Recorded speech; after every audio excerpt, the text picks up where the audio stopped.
உலகெல்லாம் உணர்ந்து ஓதுவற்கரியவன் நிலவுலாவிய நீர்மலிவேணியன் அழகில் சோதியன் அம்பலத்தாடுவான் மலர் சிலம்படி வாழ்த்தி வணங்குவோம்.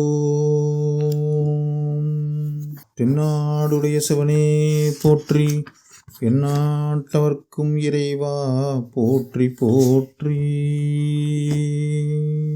சேக்கிழார் அவர்கள் அருளிய பெரிய புராணம் 63 நாயன்மார்களில் இன்று கலிய நாயனார் பற்றி நாம் சிந்திக்க இருக்கிறோம். புகழ் தலைத்தோங்கிய தொண்டை நாட்டில் சிவபெருமான் குடிகொண்டிருக்கும் சிறந்த திருப்பதிகளில் ஒன்று திருவொற்றியூர். இந்த ஊரின் சிறப்பை பற்றி சொல்ல வேண்டுமென்றால், மேகங்கள் உலாவும் தேர் உலவும் நீண்ட பெரிய வீதிகளில் மணி மாளிகை மாடங்களும், ஊரை அடுத்த கடல் மண்டபங்களில் இடைவிடாமல் பதிக இசைப்பாடல்கள் ஓதப்படும் ஊர். மக்கள் நடமாடும் வீதிகளில் எப்போதும் விழாக்களைப் போலிருக்கும். மடங்களில் செந்நெல் அரிசியால் சமைக்கப்பட்டு மலை போல் குவிந்திருக்கும். வருபவர்களுக்கெல்லாம் இல்லை என்று சொல்லாமல் வாரி வாரி வழங்கும் இடம். மேகங்களின் முழக்கமும் அலைகளை வீசும் கடலின் முழக்கமும் மக்களால் பயிலப்படும் பல இசை கருவிகளின் முழக்கமும் ஒன்று கூடி ஒன்றை ஒன்று பிரித்தறிய முடியாதபடி ஒலிக்கும் ஓசை உடைய ஊர். இத்தகைய வளம் நிறைந்த அந்த திருவொற்றியூரில் எண்ணெய் ஆட்டும் செக்கு தொழிலுடைய மரபினர் வாழ்ந்து வந்த தெரு சக்கரப்பாடி தெருவாகும். அங்கு செக்கார்குளம் செய்த முன்தவ பயனால் கலியர் என்பவர் வந்து அவதரித்தார். அவர் சைவ சமயத்தில் சிறப்புற்று விளங்கினார்.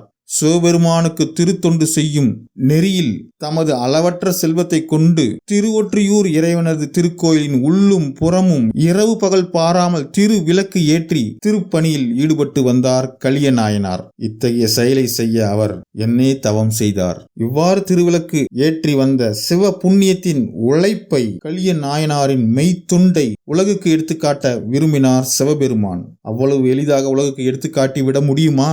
சோதனைகள் வந்தால்தானே சாதனைகள் வரும். கலிய நாயனாரின் செல்வ நிலை சுருங்கியது. அவ்வாறு செல்வ நிலை சுருங்கியும் நாயனார் தொண்டில் உறைந்தே நின்றார். சிறிதும் அவருடைய தொண்டில் அவர் மாறவில்லை. தாம் சார்ந்த மரபணியரிடம் கூலிக்கு எண்ணெய் வாங்கி விற்று அதில் வரும் வருமானத்தை வைத்து திருவிளக்கிட்டு வந்தார். மரபினரும் எண்ணெய் கொடுப்பதை நிறுத்திவிட்டனர். நாயனார் சிறிதும் தளர்ச்சி அடையவில்லை. அவ்வளவு செல்வம் அழிந்த பிறகும் கூட கோயிலுக்கு விளக்கேற்றும் அவருடைய திருப்பணியை அவர் தவற விட்டதில்லை. நாளடைவில் செல்வர்கள் எண்ணெய் கொடுக்காததால் அவரது தொழில் தடைபட்டது. அவர் எண்ணெய் செக்கு ஆட்டும் இடத்திற்கே சென்று செக்கு மாடுகளை செலுத்தி செக்கு ஆட்டி எண்ணெய் எடுத்து கூலி வேலை செய்து அதில் வரும் கூலியை கொண்டு எண்ணெய் வாங்கி வந்து ஆலயத்தில் திருவிளக்கு ஏற்றி வைத்தார். தொழிலாளர் கூட்டம் நாளுக்கு நாள் பெருகலாயிற்று. அதனால் நாயனாருக்கு தொழில் கிடைத்தலே அருமையாகிவிட்டது.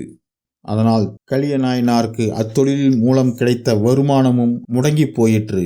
அப்பொழுது அவர் மிகவும் மனக்கவலை கொண்டு தமது வீட்டிலுள்ள பொருட்களையும் வீட்டையும் விற்று விளக்கேற்றி வந்தார். அவருடைய எல்லா பொருட்களும் தீர்ந்து விட்டன. கடைசியில் மிஞ்சிய தம் மனைவியையும் விற்க துணிந்து விட்டார்.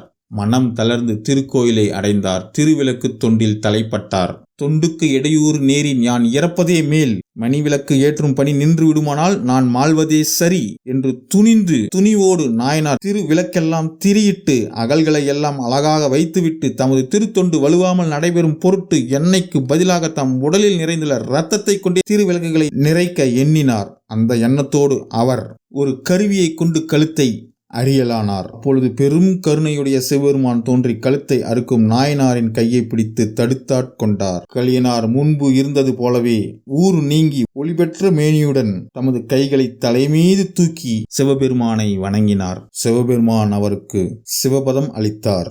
சிவன் கோவிலுக்கு விளக்கேற்றும் திருத்தொண்டு தடைபட்டதும் தம் கழுத்தையே அறுத்து கொள்ள துணிந்த கலிய நாயனார் கலியன் அடியார்க்கும் அடியேன் என்று சுந்தரர் அவரை போற்றி புகழ்கிறார். கலிய நாயனார் தொண்டை நாட்டைச் சேர்ந்தவர். பிறந்த ஊர் திருவொற்றியூர். குரு பூஜை ஆடி மாசம் கேட்டை நட்சத்திரம். வையம் நீடுக மாமலை மண்ணுக மெய் விரும்பிய அன்பர் விளங்குக சைவ நன்னெறி தான் தலைத்தோங்குக தெய்வ வெண் திருநீறு சிறக்கவே. ஓம் நமச்சிவாய. எங்கும் சிவமயம்.